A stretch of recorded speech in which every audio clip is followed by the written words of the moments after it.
So we've talked a lot about Stockholm in the last couple of days. We've talked about innovation and Stockholm as an innovation hub. We've talked about Stockholm as part of the ICT cluster. And I think we're going to be hearing a little bit more about Stockholm as we move into the next session, which is the release of the new edition of the Network Society City Index.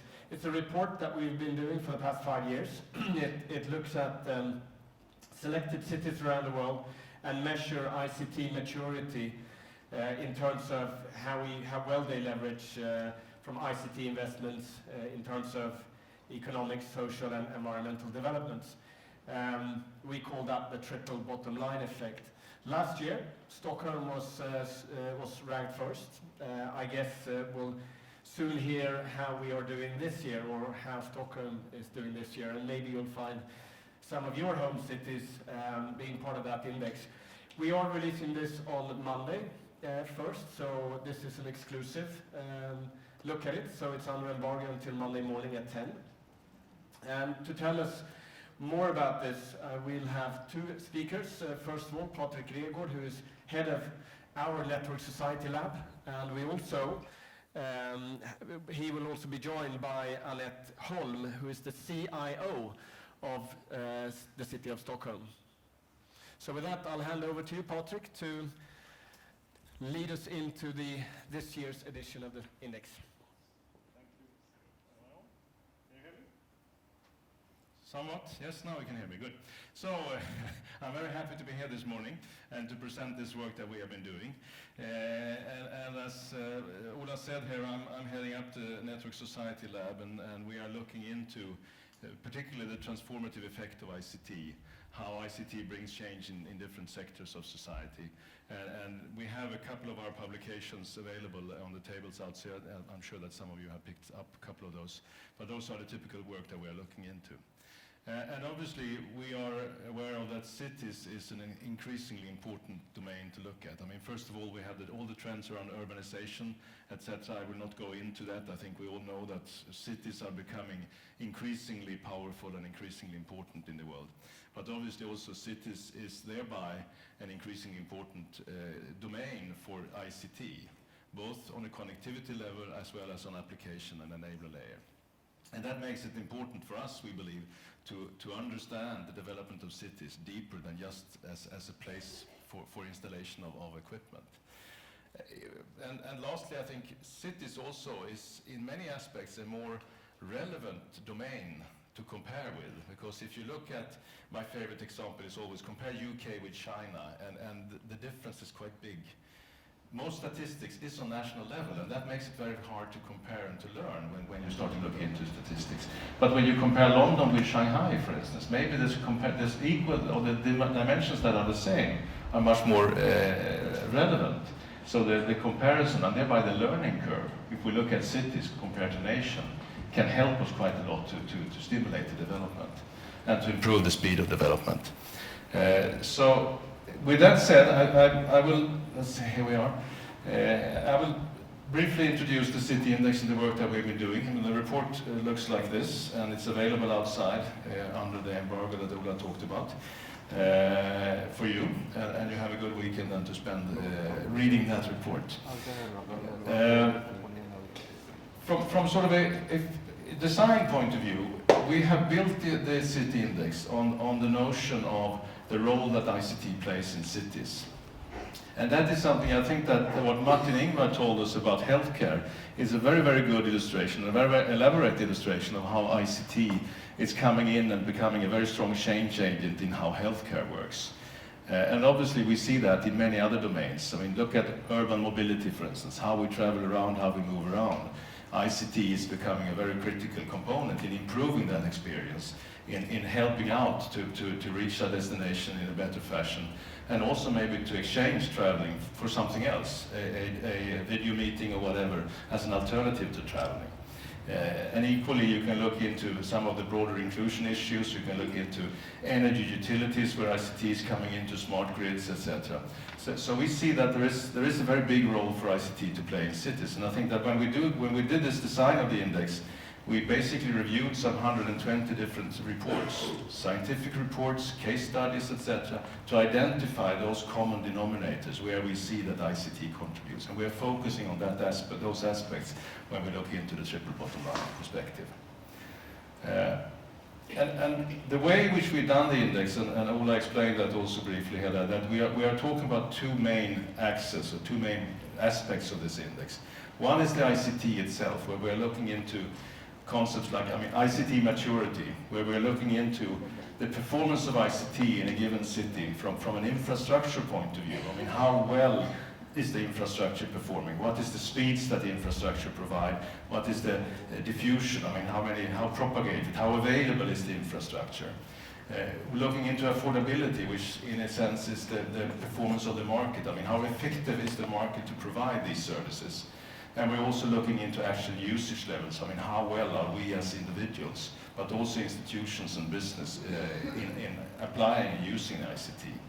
So those three dimensions basically provides the information for the ICT maturity. And in total, I think we have some roughly 20 different data points in that dimension. And on the other side, we are then sort of correlating this with the triple bottom line effect, where we are grouping around social aspects, economic aspects, and environmental aspects. And those are, I think, summaries of the different areas where we see through the research that we have been going through and reviewing where ICT actually contributes. So if we talk about social, for instance, we're looking into healthcare and how well the city is performing from a healthcare point of view. We're looking into how well the city is performing from an education point of view. We're looking how well the city is performing from an inclusion point of view.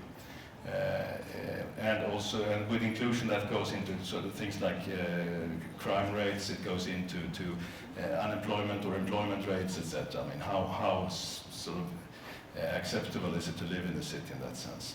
Economically, we're looking into both the current productivity of a city, measured primarily through GDP, but we're also looking into the future competitiveness of the city, where we are looking into the human capital, we're looking into intellectual capital being produced in the city, we are looking into high-tech sector, the size of the high-tech sector, we're looking into entrepreneurship, so we're capturing a couple of data points around what we think constitutes important aspects for the future success of the city.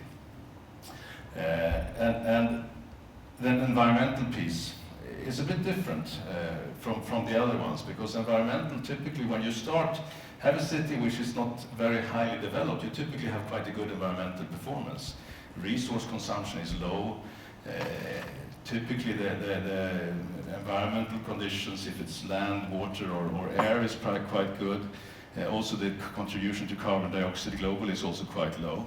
But as development starts to kick in, often the environmental performance starts to worsen.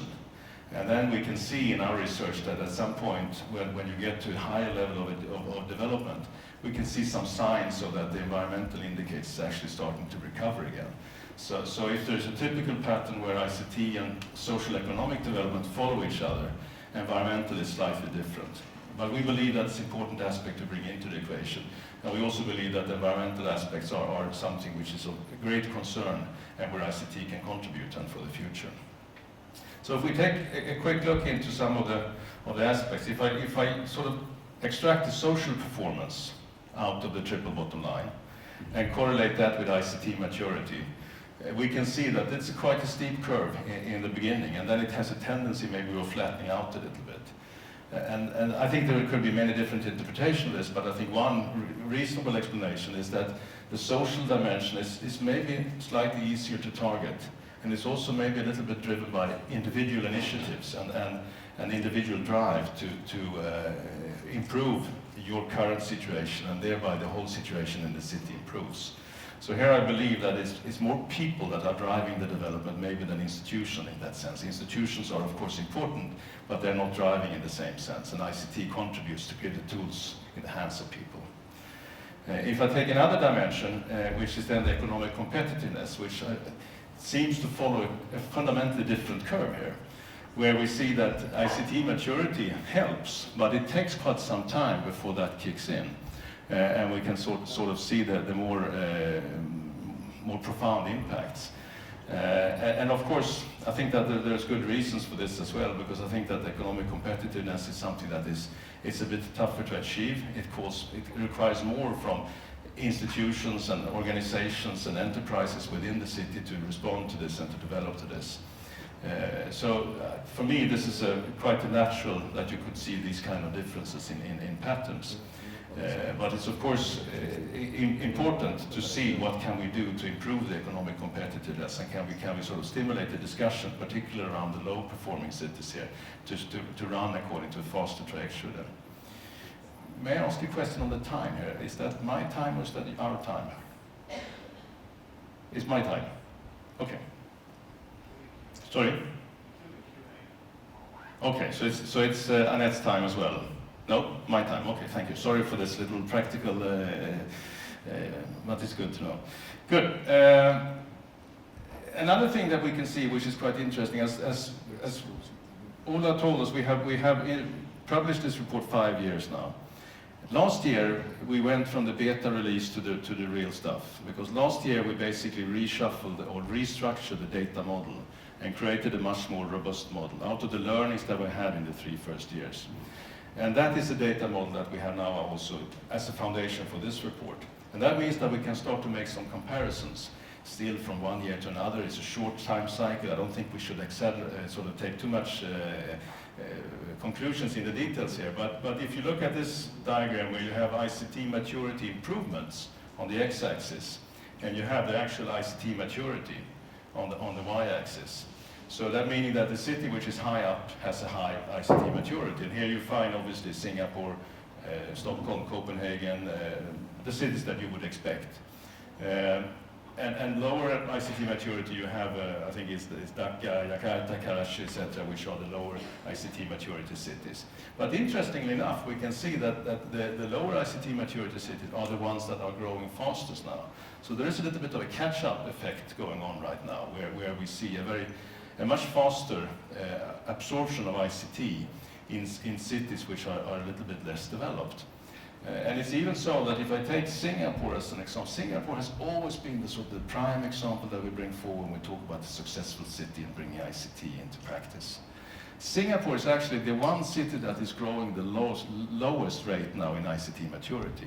So there is something now that some kind of a bottlenecks or some kind of a barriers that is stopping the development, hindering development, which probably needs to be looked in quite carefully in Singapore to drive the development forward.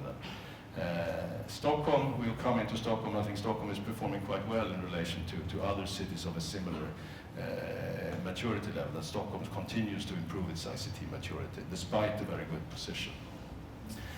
But I think this calls for some discussions around, particularly the sort of more mature cities. What are the barriers? And my personal take on it is that we're probably seeing more challenges when you go into more mature use cases. And once again, Martin Ingvar explained that in a very good way, how difficult it is to sort of start to transform these systems. But he also explained, I think, the potential, if you can get this transformation to happen in the right way, it has could have a huge impact in terms of what output a given city or society will get from ICT. So my take on it is that we are sort of witnessing some of those barriers, and that's of course something that we need to deepen our understanding and deepen our discussion about as a basis of this. But we can also look into some of the basic research that we did for this year, because I mean every year we take a new look at the current state of knowledge, and we go through various kinds of reports, business reports, research reports, etc., around ICT and urban development. And there is, I think, it's a clear observation that we can see now that the debate or the discussion is shifting very much from previous years, where it was much about why do we need ICT, and making the case that ICT actually has a good contribution. I think that debate is largely behind us now. It's much more a discussion about how can we take advantage of ICT, and how should we progress the development using ICT in a more intelligent way in that sense. And when we look a little bit deeper, I think that we identify two main parameters that comes in there. There is a long list of suggestions that you can read out of all of these different sources. But one thing that strikes us is around leadership. that we used to talk about ICT as sort of the issue for big visionary leadership, a very top-down kind of a leadership.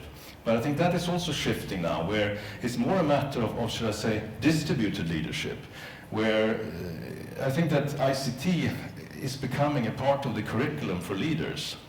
As a leader, you need to know a little bit of legal, you need to know a little bit about human resources, you need to know a little bit about finance, and I would add ICT to that list.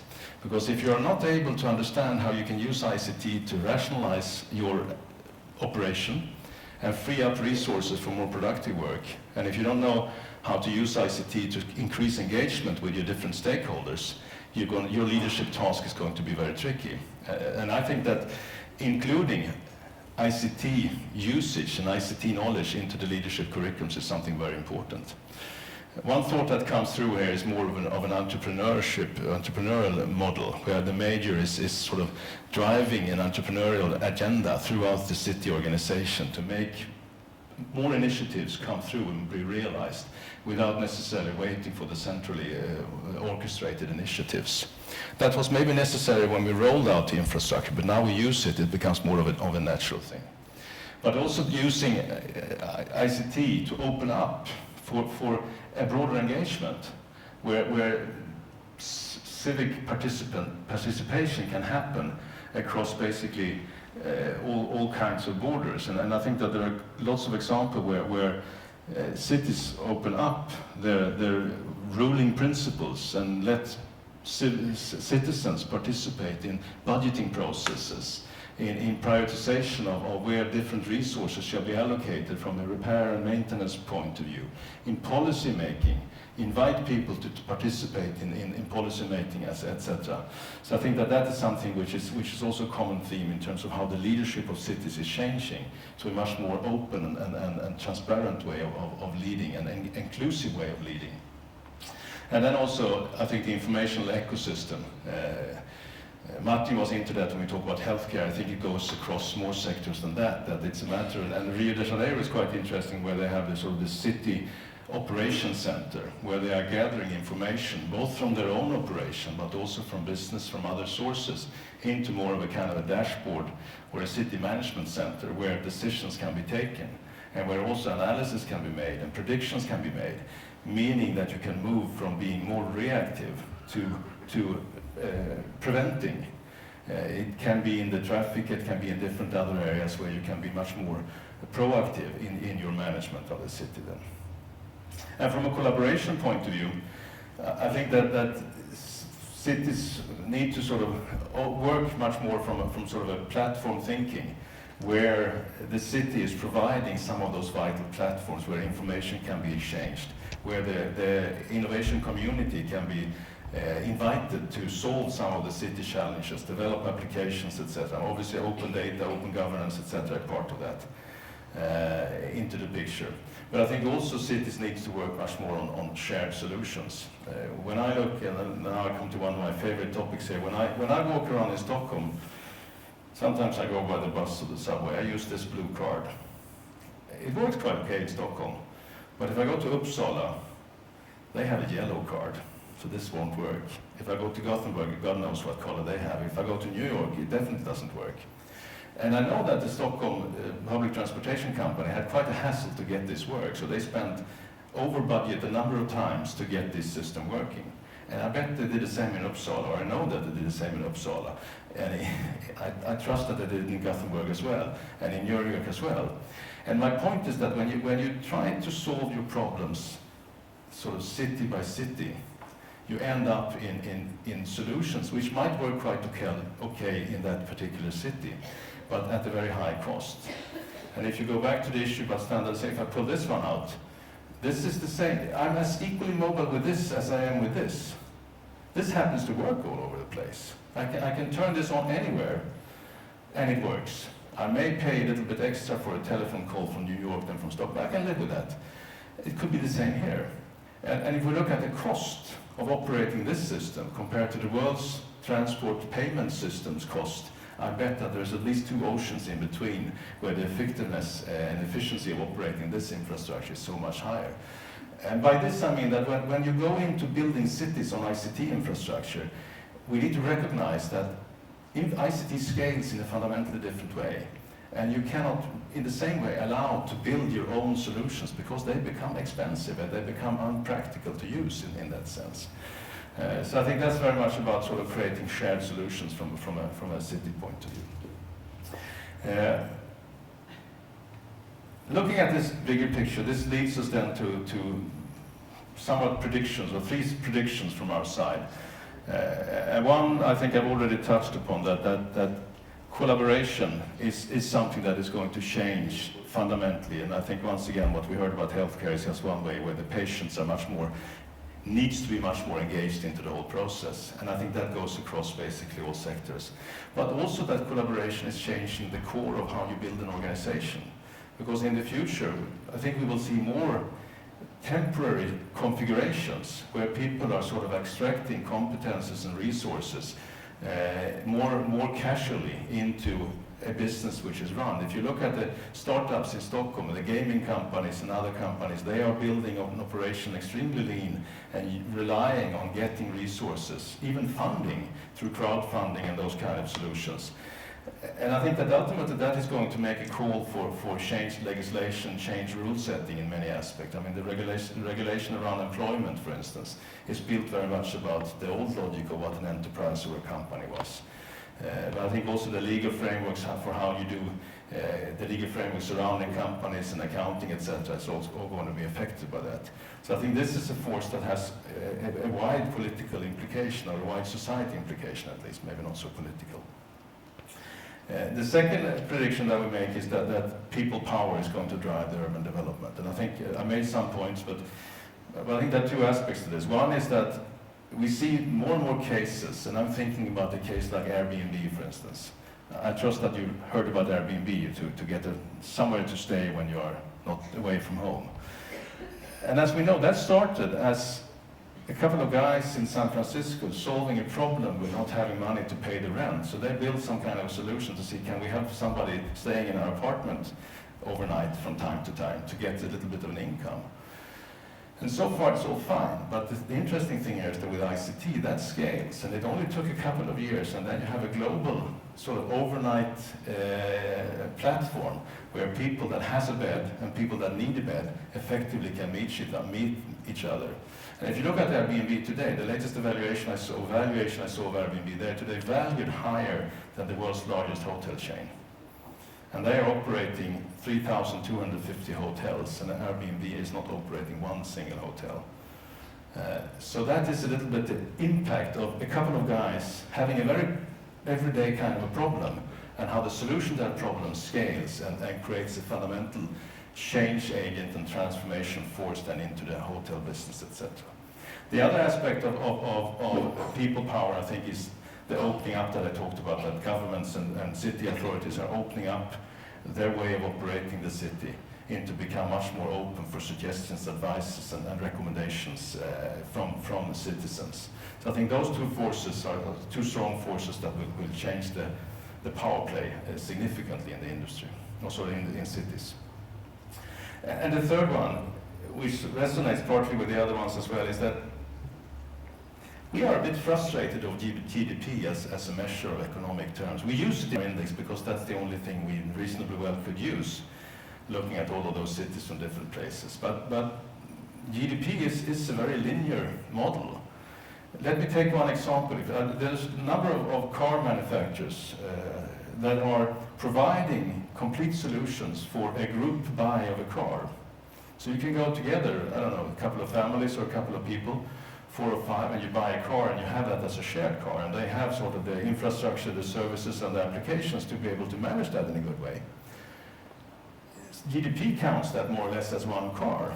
But if you look at the value, the transport value that car produces in society, it's probably 3 times the original value that is captured through GDP.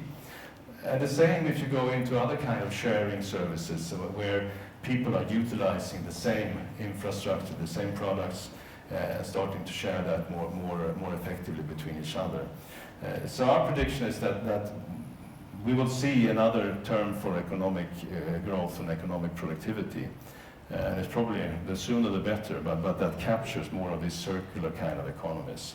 Because if we don't have that, we're probably going to drive towards an old model which is not really in harmony with the needs of a more sustainable future that we have. So I leave those with you, those three predictions of how we see that sort of the urban landscape is changing quite fundamentally from that perspective. If we then go into sort of the core of the city ranking, and yes, Stockholm is still number one. So I'm glad to be in Stockholm, of course, to tell that.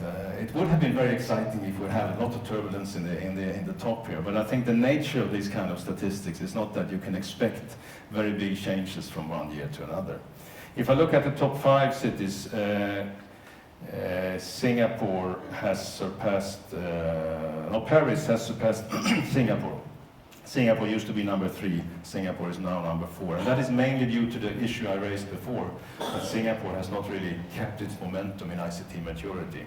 Singapore seems to be losing some momentum in that aspect, and that has costed one ranking points here in the ranking. We've added a couple of European cities, for those that don't have sort of the backtracking for previous years, but they fit quite well into the upper mid layer here. Overall, we can see that the cities are coming together a little bit more, and that's due to the reasons I talked about. Before, I think we had a clearer sort of 3 tiers. We had a more low-performing cities, we had mid-performing cities, and high-performing cities. And I think our recommendations in terms of the low-performing cities still is that there's a focus on the individual usage that needs to be there. In the high-performing cities, I think it's more a focus on the barriers that I talked about before, the institutional, the legislative, the regulation, or the rule settings, the business models, etc.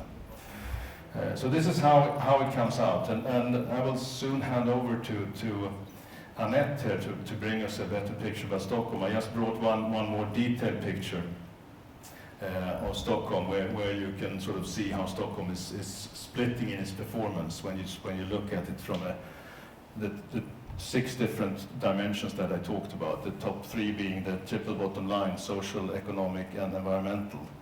And then if you look at the 3 bottom is the ICT maturity, where it's, I mean, Stockholm performs quite evenly. Economy is a little bit lower. I think I talked about economic competitiveness, so it's more the economic output in Stockholm, GDP per capita, that is lagging a little bit compared to the other leading cities though. But this is basically the picture for Stockholm. Should we take questions now, or do we do that afterwards? We'll try and do that afterwards, when we've also heard from Annette. Because then I think this is an excellent handover point to listen to a world leader city in terms of how do you do it? Annette, the CIO from Stockholm City. Welcome. Thank you, Patrik. Of course, I'm very proud to be here, to be as a representative as the City of Stockholm, receiving this top-ranked position in this study. It is not the first time we have ranked 1 or 2 or 3 in these national studies, and every time it's amazing, and I'm very proud to receive this top position. But it's of course hard work to be there. So I will give you a very brief introduction to our ICT development in Stockholm, and tell you something about some innovative project and some development we have done years before now, when we stay here, and what is going on just now. This is Kista. It's a region in Stockholm, just 15 minutes from the city center, where a lot of ICT companies have established their operations. And the whole Stockholm region is, as we say, home to cutting-edge technology, a high-skilled workforce, Europe's fastest-growing startup companies, and some of the world's most advanced users of ICT technology. Stockholm is the place for companies and investors to find the technologies, people, skilled people, and other companies that they need to develop new products and services. According to Niklas Zennström, founder of Skype, he recently showed that Stockholm now is the second most productive technology hub per capita. So that is nice, and it shows something about your economic area, but perhaps it is better now than when you did the study. We'll see that next year.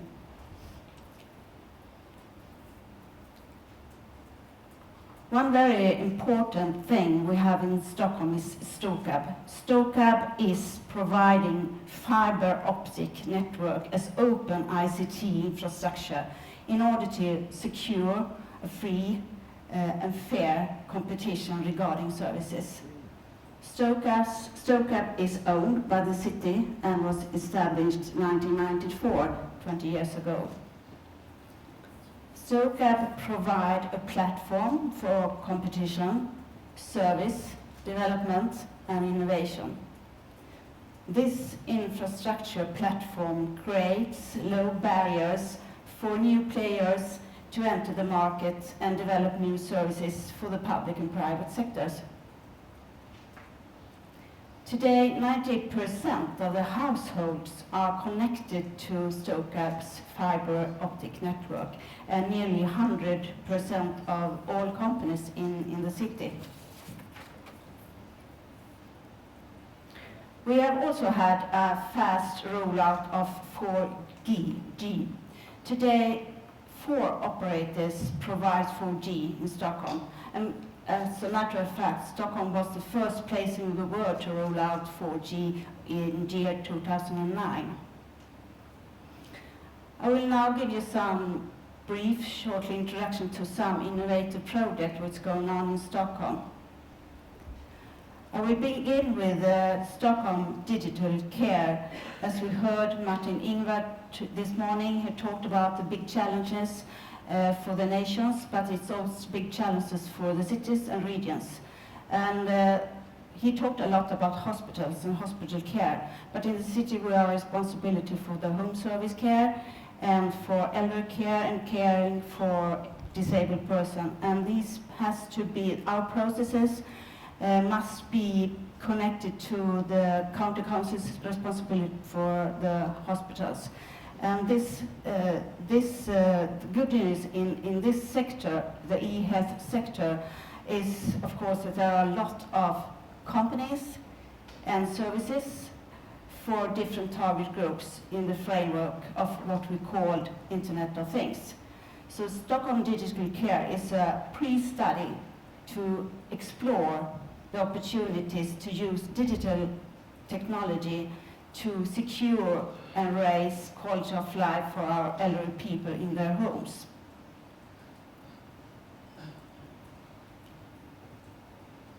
Another innovative project is called Grow Smarter.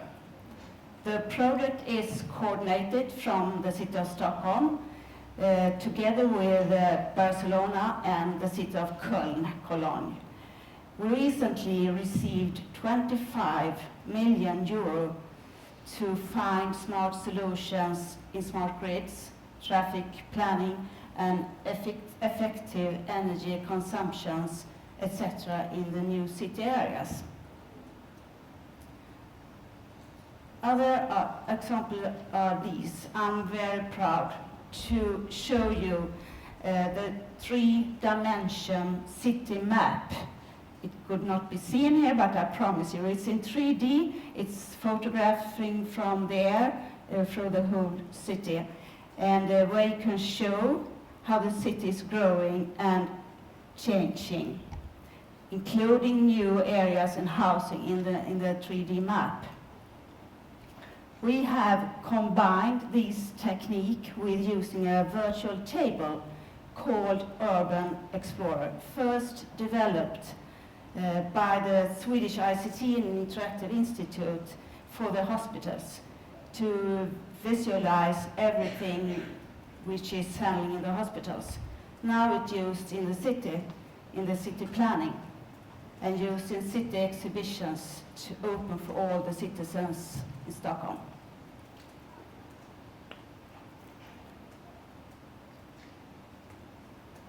These are example for innovate projects who's going on. The next step is to communicate with the citizen with digital devices, perhaps showed online on the virtual table. Perhaps we soon can upload pictures with our smartphones on, for example, Instagram, and send it to the city for immediate response.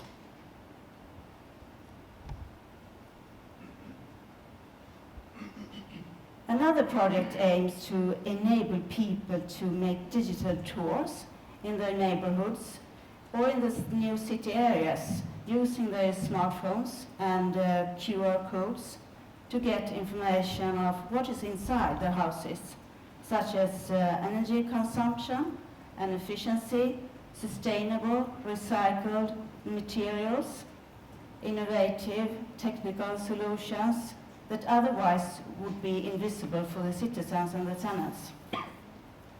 A first test version of this will be launched very shortly.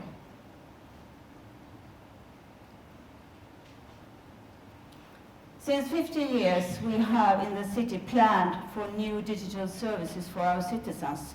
Today, we have 65 e-services.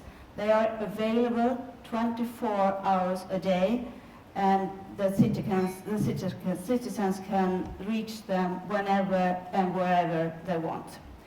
We have seen a very rapid development of both internal and external web services and mobile apps. Both e-services and mobile apps are established on platforms. We work a lot with technical platforms in the city, partly in order to ensure a common user interface, of course, and partly to enable function reuse and be more cost efficient, of course. We all want to be transparent, to communicate with the citizens, to let them participate in our businesses, to let them in, to be transparent, and to let them in and to talk to us. We don't just talk to them what we want to provide. We often talk about this, and it's hard to achieve. But 2011, we began to publish our information as open data, according to a European legislation directive who no one at that time cared about, but we did. So we launched a challenge that we call Open Stockholm Award, and published open data to be provided for entrepreneurs, startup companies and individuals. So 2012 and 2014 we launched this challenge, and the goal was, of course, to stimulate the use of our open data and let others provide services to the citizens. This year, it's spring 2014, individuals and companies from 100 countries worldwide visited our website, and a lot of them joined the challenge Open Stockholm Award. And on the picture on the slide here, you see some of the happy winners. I think this is part of our work with ICT in Stockholm to provide our information open and transparent to citizens, and that is a great way to let the citizens in and participate in our businesses. So I'm City of Stockholm is, of course, very proud. I'm very proud to receive the top rank position in this study, and I warmly welcome the other cities to challenge us. We of course have time for a few questions, but I'd like to start off. Annette, you're not only the CIO, and I'm sure you're managing the development plan and no doubt the budget of Stockholm, but you're also a citizen of Stockholm. What service would you really like to see? What is the one thing that you see in the future that would add to your quality of life as a citizen of Stockholm? What's on your wish list? Today cities have a lot of challenges. We are increasing our population, so of course traffic jam is a problem for us. Another challenge, a big challenge, is housing. And another challenge is healthcare, of course. So it has to be explored a lot of more solutions in these areas. And I think it will in the future. And I'm not scared about how the politicians will prioritize in these areas. Patrik, when I look at this list and you think, I mean, we're in Stockholm, which is in international comparison, it's a fairly small city, a fairly small capital, and you see these mega cities on the list. How fair is it to compare a Stockholm with a New Delhi or, you know? I think that typically, I saw some research about cities, that cities has an efficiency factor of roughly 1.4. That means that when you have sort of the density of a city, you get 1.4 more productivity, looking at measurable, comparable units then. And also the cost level is roughly 0.8. So I think that scaling a city shouldn't be a disadvantage. It should, on the contrary, be an advantage in that sense. I think there's good scientific proof for that statement. So maybe Mumbai or Delhi and Stockholm is quite remote from a maturity level, but London, Stockholm, New York, Stockholm, I don't see any reason why New York and London shouldn't be ahead of Stockholm. Very good. Do we have any questions from the audience? Yes, we have one in the back. Thank you. I'd like to know more about the purpose of this study. What do you think, who is ought to read it? Who is ought to know all these things you have involved? And is it for the decision makers or for whom? Can you explain a little bit? And I'd like to know what did Ericsson pay for this study? What does it cost? Well, if I start with the first question, I think the purpose of this report is, there's several purposes, but I think that first of all, as I said in the beginning, we see that information and communication technology is being deeply integrated into a lot of different activities. And for us to have a dialogue, not only with our direct customers, but with the different stakeholders that are sort of beneficiaries and also driving this development, is extremely important. And this, I think, is one tool to enter into that dialogue and to sort of also sharpen our minds into sort of understanding some of the realities and seeing some of the patterns in that kind of a discussion. But equally also, Ericsson is, if you look at the 100 largest cities from a GDP perspective, and you compare Ericsson with our closest competitors, we are twice the size of our closest competitors. And that makes me draw the conclusion that I think it's hard to find a company that is providing more infrastructure to cities than Ericsson. And that is also a call for us to understand not only the technical details of spectrum and radio, but also how that technology is being used to make sure that we have a technology that is capable of supporting the use cases of the future. And the third reason I would give is that we are also now extending our business relationships, working together with utility sector, working together with transport sector, working also with security agencies, etc. And that gives us a foundation, of course, by this work to understand some of the critical context for those industries. So it provides sort of a good foundation for that dialogue. So I think that there is multiple target audiences. It's not a typical operator discussion that this report triggers. It's more stakeholders, decision makers in cities, and also other players in those industries. And the cost, Patrik? The cost.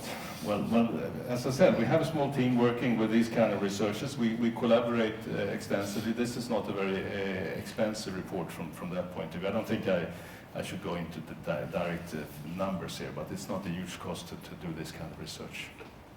Very good. Any more questions? Yes, one more.